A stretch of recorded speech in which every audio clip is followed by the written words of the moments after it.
السلام علیکم ورحمۃ اللہ وبرکاتہ۔ بسم اللہ الرحمن الرحیم۔ 207 اکتوبر روس کے سابق وزیر اعظم اور موجودہ صدر ولادیمیر پوٹن کا یوم پیدائش ہے۔ ان کی پیدائش سے قبل دنیا نے قدرت کا ایک عجیب کرشمہ دیکھا تھا کہ زندگی موت رب العالمین کے ہاتھ ہے۔ بے شک رب کے ہر کام میں مصلحت ہوتی ہے۔ یہ دوسری جنگ عظیم کا واقعہ ہے کہ جب روس سے تعلق رکھنے والے ولادیمیر سپیرونچ پیوٹن نامی ایک رضاکار فوجی جوان کے سپرد یہ کام تھا کہ وہ فوجی دستے کے ساتھ مل کر سینٹ پیٹرز برگ کے نواح میں ریلوے لائن اور پل تباہ کر دے تاکہ جرمن افواج کی پیش قدمی روکی جا سکے۔ ایک دن جنگل میں جرمن فوجی ان کا تعاقب کر رہے تھے۔ 28 فوجیوں کی اس دستے میں سے 24 جوان جرمن فوجیوں کی گولیوں کا نشانہ بن گئے۔ ولادیمیر صرف اس لیے بچ گیا کہ اس نے خود کو ایک دلدل میں چھپا لیا تھا۔ وہ کئی گھنٹے تک اس کیچڑ میں سر سے پاؤں تک غرق رہا۔ سانس لینے کے لیے اس نے ایک سرکنڈے کی نلکی کو اپنے منہ سے لگا رکھا تھا جس کا دوسرا سرا دلدل سے باہر نکلا ہوا تھا۔ ولادیمیر کہتا ہے کہ جرمن فوجی اس سے محض چند قدم کے فاصلے سے گزر رہے تھے اور وہ جاسوس کتوں کے بھونکنے کی آواز بالکل صاف سن رہا تھا۔ یہاں سے کسی نہ کسی طرح بچ جانے کے بعد ایک مرتبہ پھر دوران جنگ ایک گرنیڈ اس کے بالکل قریب پھٹا، لیکن اس کی زندگی تھی کہ یہ ایک مرتبہ پھر موت کو دھوکہ دینے میں کامیاب ہو گیا، لیکن گرنیڈ کے ٹکڑے اس کی ٹانگ میں گھس گئے۔ کسی نہ کسی طرح اس کے ساتھی نے اس کو ایک ہسپتال پہنچایا جہاں ڈاکٹروں نے آپریشن کر کے اس کی جان بچا لی، لیکن گرنیڈ کے کچھ ٹکڑے اس کی ٹانگ میں ہمیشہ کے لیے رہ گئے کہ ان کے نکالنے سے ٹانگ کے مسلز بھی کٹ سکتے تھے۔ مہینوں کے بعد اس فوجی رضاکار ولادیمیر کو گھر جانے کی چھٹی مل گئی۔ جب وہ اپنے گھر کے قریبی سڑک پر پہنچا تو اس نے وہاں پر ایک فوجی ٹرک کو کھڑا دیکھا جس میں لاشیں رکھی جا رہی تھی۔ اسے اندازہ ہو گیا کہ دشمن نے اس کے آنے سے قبل اس کے گاؤں پر حملہ کر دیا ہے۔ ٹرک میں رکھی جانے والی لاشوں کو اجتماعی قبر میں دفن کرنے کے لیے لے جایا جا رہا تھا۔ وہ فوجی لاشوں کے سامنے مبہوت کھڑا ہوا تاکہ ان کو آخری نظر دیکھ سکے کہ اچانک اس کی نظر ان جوتوں پر پڑی جو اس نے اپنی بیوی کے لیے مدتوں پہلے خریدے تھے۔ یہ دیکھ کر وہ دیوانہ وار اپنے گھر کی طرف دوڑنے لگا تاکہ اپنی بیوی کے بارے میں معلوم کر سکے، لیکن وہ آدھے راستے سے پلٹ کر واپس آ گیا۔ وہ ٹرک میں پڑی لاشوں کو ہٹاتا ہوا اس جوتے والی لاش تک پہنچا تو معلوم ہوا کہ یہ اسی کی بیوی ماریا کی لاش ہے۔ اس سخت صدمے کے بعد فوجی نے اپنی بیوی کی لاش کو اجتماعی قبر میں دفن کرنے سے منع کر دیا اور لاش کو گاڑی سے اتارنے کا مطالبہ کیا تاکہ وہ اسے صحیح طریقے سے الگ دفن کر سکے۔ لاش کو گاڑی سے اتارتے وقت پتہ چلا کہ وہ ابھی بھی آہستہ آہستہ سانس لے رہی ہے۔ اس کے بعد اسے ہسپتال لے جایا گیا جہاں پر اس کا درست طریقے سے علاج کیا گیا اور اس کی بیوی کو دوبارہ ایک نئی زندگی مل گئی۔ اس حادثے کے کچھ برسوں بعد 7 اکتوبر 1952 کو اس فوجی کی بیوی ماریا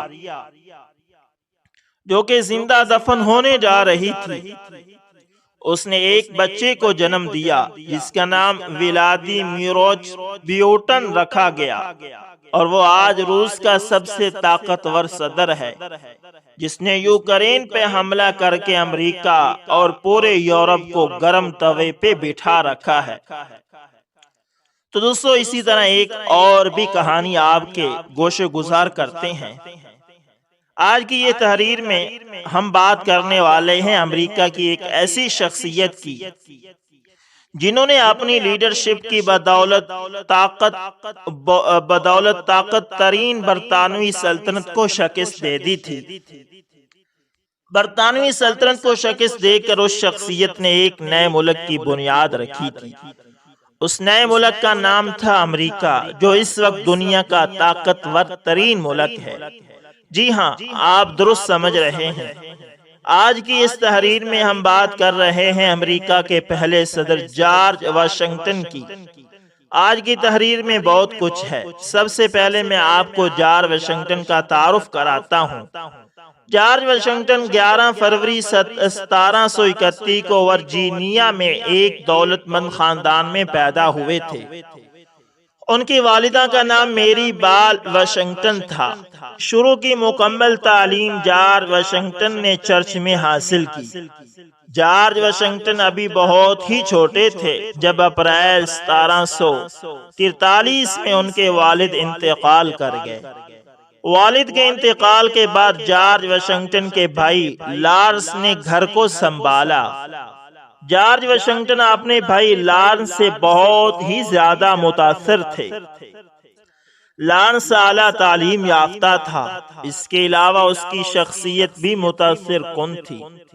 جارج واشنگٹن اپنے بھائی لارنس کو ایک تہذیب یافتہ شہزادہ کہتے تھے۔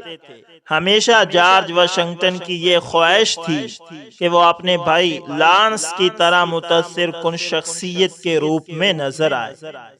جارج واشنگٹن بچپن سے جوانی تک محفلوں سے بھاگتے رہے۔ سماجی بیٹھک میں بیٹھنا، بات چیت کرنا اور کسی سے ملنا جلنا انہیں بالکل پسند نہیں تھا۔ عجیب و غریب تھے اور حد سے زیادہ شرمیلے تھے۔ ان کی ہائٹ 6 فٹ اور 3 انچ تھی، لیکن انہیں اپنی ہائٹ اور شخصیت پسند نہ تھی، اس لیے ہر وقت اپنے آپ سے ہی لڑتے جھگڑتے رہتے تھے۔ ان کی بیوی کا نام مارتھا واشنگٹن تھا، جو 5 فٹ کی خاتون تھی، اور ان کا تعلق بھی ایک دولت مند گھرانے سے تھا۔ جارج واشنگٹن کی بیوی جارج واشنگٹن کی بہت زیادہ عزت نہیں کرتی تھی۔ ہمیشہ جارج واشنگٹن کے سر کے بال کھینچ کر ان سے بات کرتی تھی۔ جوانی میں بچوں کو ڈرانا جارج واشنگٹن کا پسندیدہ مشغلہ تھا۔ چرچ کے علاوہ جارج واشنگٹن کبھی اسکول نہیں گئے۔ کتابیں پڑھنے کا انہیں بہت شوق تھا، اس لیے خود ہی انہوں نے تمام تعلیم حاصل کی۔ 20 سال کی عمر میں جارج واشنگٹن کے بھائی لارنس کو ٹی بی کا مرض لاحق ہو گیا۔ بھائی کو خوشگوار ماحول دینے کے لیے جارج واشنگٹن انہیں ایک اور ملک بارباڈوس لے گئے۔ یہ جارج واشنگٹن کا پہلا غیر ملکی سفر تھا۔ اسی سفر کے دوران جارج واشنگٹن کو سمال پاکس جیسی بیماری لاحق ہو گئی۔ سمال پاکس یعنی چیچک کے داغ زندگی بھر جارج واشنگٹن کے چہرے پر رہے۔ چیچک کے ان دھبوں کی وجہ سے جارج واشنگٹن کا چہرہ عجیب نظر آتا تھا۔ لارنس 26 جولائی 1752 میں ٹی بی کے مرض کی وجہ سے انتقال کر گیا۔ کچھ ماہ بعد لارنس کے بچے اور ان کی بیوی بھی انتقال کر گئی۔ جارج واشنگٹن کے لیے یہ کڑا وقت تھا۔ بھائی کے ساتھ ساتھ اس کی بیوی اور بچوں کے انتقال کا غم جارج واشنگٹن کے لیے خوفناک تھا۔ وہ لارنس جس سے جارج واشنگٹن کو شدید محبت تھی، وہ مر گیا۔ اس موت نے جارج واشنگٹن کو توڑ کر رکھ دیا تھا۔ اس فیض کے بعد ایک ذمہ دار جارج واشنگٹن دنیا کے سامنے ابھر کر سامنے آیا۔ 21 سال کی عمر میں جارج واشنگٹن نے کسان کا روپ دھار کر کھیتی باڑی کرنا شروع کر دی۔ سینکڑوں ایکڑ زمین کی نگرانی کے ساتھ ساتھ گھر کی تمام ذمہ داری جارج واشنگٹن کے کاندھوں پر آ گئی۔ لانس ایک فوجی افسر تھا اور جارج کی بھی ہمیشہ خواہش تھی کہ وہ برٹش فوج کا حصہ بنے۔ اس وقت کا امریکہ برطانوی سلطنت کے کنٹرول میں تھا، اس لیے جارج برٹش فوج میں میجر ہو گئے۔ اس زمانے میں فرانس اور برطانیہ کے درمیان جنگیں ہو رہی تھی۔ جارج واشنگٹن کو فرانس کے خلاف جنگ میں بھیج دیا گیا۔ فرانس اور برطانیہ کے درمیان جنگ میں برطانیہ کو فتح ہوئی اور اس طرح جارج واشنگٹن برطانوی فوج سے مستعفی ہو کر واپس گھر چلے گئے۔ آبائی علاقے میں لوگ جنگ لڑنے کی وجہ سے جارج واشنگٹن کو اپنا ہیرو سمجھتے تھے۔ فوج سے ریٹائرمنٹ لینے کے بعد جارج واشنگٹن نے دوبارہ کھیتی باڑی شروع کر دی۔ 6 جولائی 1759 کو جارج واشنگٹن کی ایک خاتون مارتھا سے شادی ہو گئی۔ مارتھا کے پاس بے شمار زمین تھی، اسی وجہ سے جارج واشنگٹن اپنے علاقے کے سب سے امیر ترین انسان بن گئے۔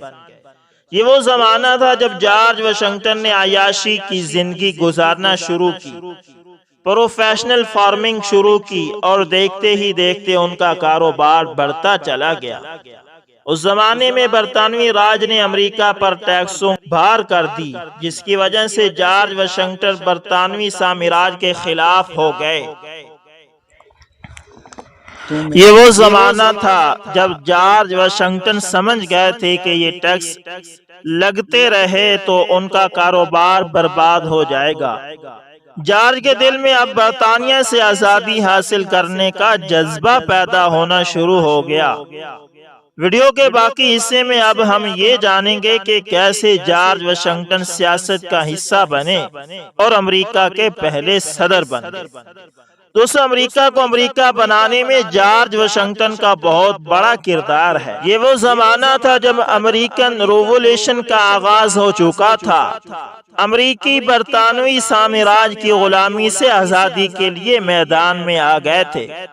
جارج واشنگٹن کیونکہ برطانوی سامراج میں اعلیٰ فوجی افسر رہ چکے تھے، اس لیے امریکی ریولیوشنری فورس میں انہیں کمانڈر بنا دیا گیا۔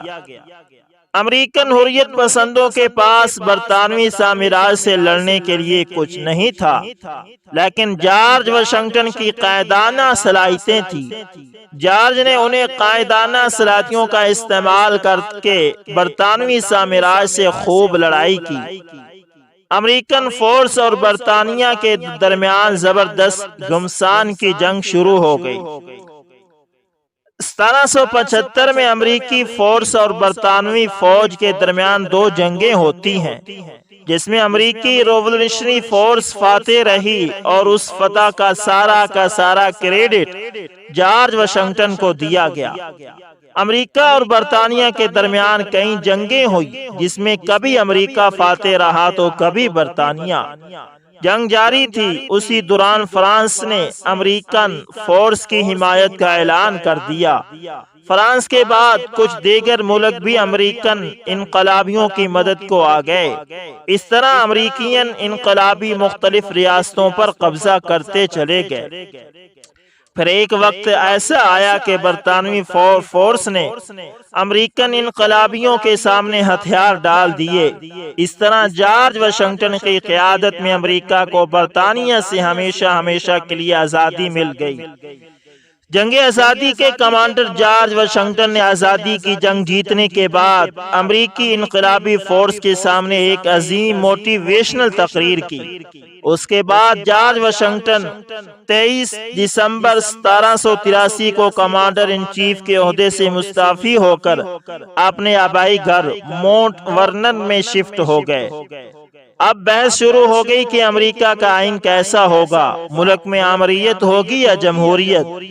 جارج واشنگٹن کو کہا گیا ہے کہ وہ امریکہ کے بادشاہ بن جائیں، جس پر جارج واشنگٹن نے کہا نہیں، انہیں بادشاہت والا امریکہ نہیں بلکہ جمہوریت والا امریکہ چاہیے۔ اس کے بعد متفقہ طور پر واشنگٹن کو امریکہ کا صدر بنا دیا گیا۔ جارج واشنگٹن 1799 سے 1797 تک امریکہ کے صدر رہے۔ جنگ آزادی میں مرکزی کردار ادا کرنے، امریکہ کے لیے آئین کی تشکیل اور بطور صدر امریکہ کو اپنے پاؤں پر کھڑا کرنے کی وجہ سے جارج واشنگٹن کو بابائے قوم بھی کہا جاتا ہے۔ یہ تو تھی امریکہ کے پہلے صدر کی کہانی۔ اب ہم آپ کو جارج واشنگٹن کے بارے میں دلچسپ معلومات بتائیں گے۔ جارج واشنگٹن امریکہ کی تاریخ کے امیر ترین صدر تھے۔ مغربی ورجینیا، میری لینڈ، پنسلوانیا، نیو یارک، کنٹوکی اور اوہایو میں ان کی 50,000 ایکڑ سے زائد زمین تھی۔ 1799 میں بطور صدر ان کی اجرت کل امریکی بجٹ کا 2% تھی۔ امریکی آئین پر سب سے پہلے جارج واشنگٹن نے دستخط کیے۔ جارج واشنگٹن امریکی تاریخ کے سب سے زیادہ بیمار رہنے والے صدر تھے۔ وہ ٹی بی، ملیریا، خناق، آنتوں کے ورم، نمونیا، ایپیگلارڈس اور دیگر کئی امراض کا شکار رہے۔ انہیں 11 برس کی عمر میں غلام وراثت میں ملے۔ وقت کے ساتھ غلامی کے بارے میں ان کا رویہ تبدیل ہوا۔ بعد ازاں انہوں نے اپنے غلاموں کو آزاد کر دیا۔ جارج واشنگٹن نے زندگی میں بہت زیادہ خطوط لکھے تھے۔ انہوں نے اپنی زندگی میں 18 سے 20,000 خطوط لکھے۔ صدارت کے آخری دور میں ان کے طرز حکمرانی پر ریس میں خوب تنقید ہوئی۔ جارج واشنگٹن 14 دسمبر کو 1999 میں وفات پا گئے۔ تو دوستو یہ تھی 2 لیڈروں کی کہانی جو ہم نے آپ کے سامنے رکھی۔